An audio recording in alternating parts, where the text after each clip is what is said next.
When you're throwing a plate, which is a very flat thing against the wheel head, it's not as easy to get your form off the wheel as it is with a cylinder and a bowl. So you are going to need a device called a bat, and you're going to need to attach that to the wheel head. My wheel has bat pins, and it has a system to where I can just easily attach it to the wheel head, but sometimes you have to throw a patty.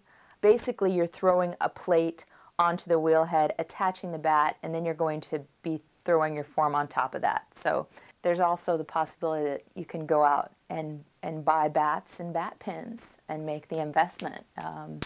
It makes the process a little easier. So process starts much the same, but of course we're using more clay, 3 pounds of clay for the plate. So it might require a little more force at those designated times, which is right at the beginning.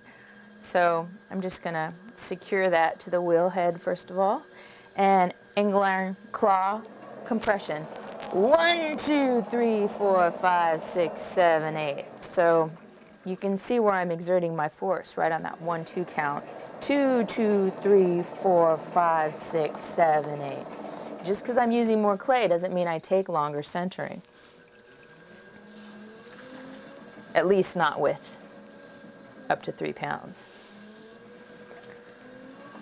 1, 2, 3, 4, 5, 6, 7, 8. 2, 2, 3, 4, 5, 6, 7, 8. Okay, so at this point, we're ready to proceed with the plate. The clay is centered, 3-pound ball of clay is centered. And what we're going to do is, instead of stopping here at the kind of hockey puck shape, we're just going to take it down a little farther, allowing my thumb to just make that indentation into the center a little bit, and that's going to assist my right hand. Now you want to have a thin skin of water between your hand and the clay because the friction will really throw you off. Even better suggestion is that you move quickly and confidently at this point. So a little water on the clay and on your hand. Wheels going full speed. You push down and out towards 11 o'clock. So you're grounded, you're supporting your other hand, and now I'm going to sort of push that ledge down with my sponge, going a little slower. Can have a little overhang there, so just fix that, push that down.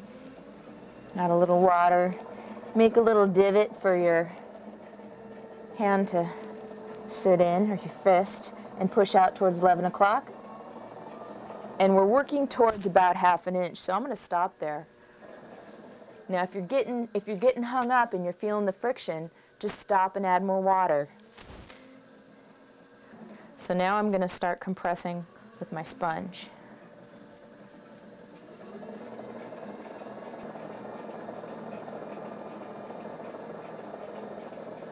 Moving that sponge, turning the sponge when one area gets filled with clay.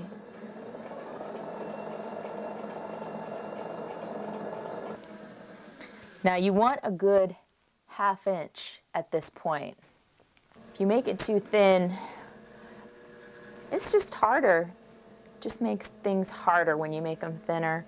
So it's better to have a consistent wall thickness.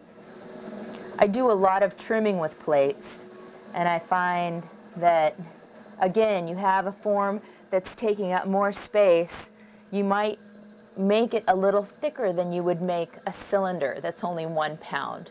So as you increase your amount of clay, you might think about also increasing your thickness slightly. So this is when this stage, this compression stage, is the most important.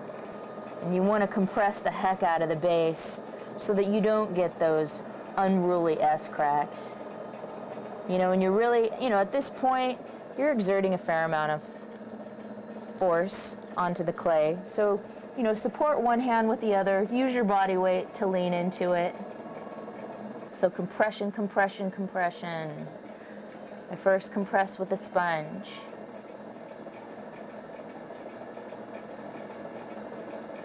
And focusing on getting this nice and flat and even, consistent wall thickness. So I've used my sponge for a few compressions. Now I'm going to use the side of my thumb for a few compressions. So from 3 o'clock to the center, wheel's going fast. And this is just so that my thumb can sort of address a greater surface area than one finger could. So that's the reason I use my thumb.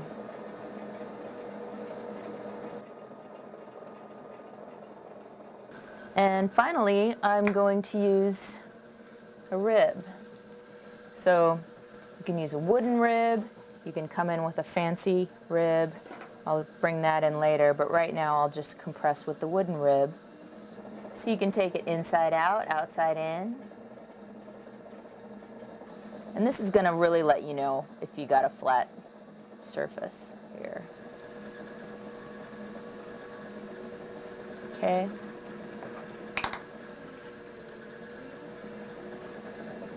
So it's nice and flat.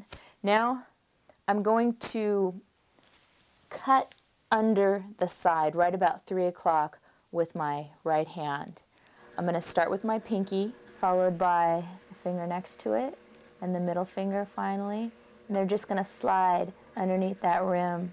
I'm pressing my fingernails against the bat. You can see where my finger's at right there. However far you push in, basically you're establishing where I want the foot. Just going to do a little compression here.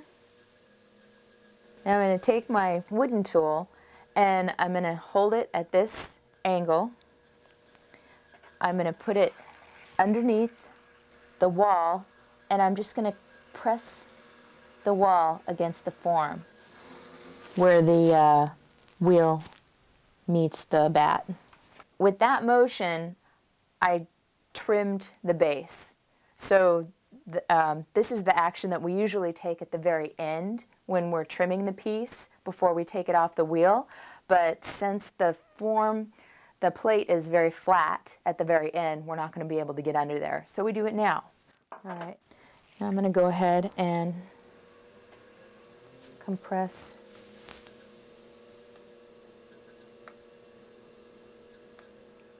the rim. And this is slightly different from the way that I hold my hand when I'm up here compressing the rim of a bowl or a cylinder.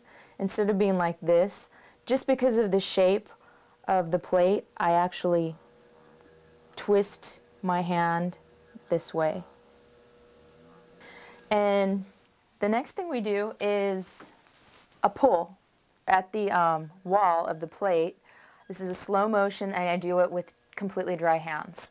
If you get too much water on this rim, it just wants to really respond to gravity and you could lose it. It could get very weak, and actually you just really don't need to. You can do this in one pull. So much like with the bowl, we don't really want to disturb this surface of the plate, so we're doing more pushing from behind. This is a slow motion. I'm going to really compress from underneath, pushing more with my right hand and just supporting this surface with my left hand really. So I'm just going to do one pull so you really get a feel for where you want it to be right at the very beginning, opposed to taking 3 pulls to establish the thickness of this form. It's just not necessary. With the cylinder and the bowl, I allowed myself 3 pulls to get it to maximum height. With the plate, I try to do it in just 1. Okay, now I'm taking this tool, mainly because it has that curve right at that edge there. I'm just turning my left hand and supporting the rim from behind, putting the curved tip kind of into that little edge, corner of the plate. Push down with the rib while I'm pushing up from behind. And you know, I don't push down too far. I like to keep it up, and if I want a flatter plate, if I decide that I want a flatter plate, I can put this bat back on the wheel when it's a little more set up and push it flatter.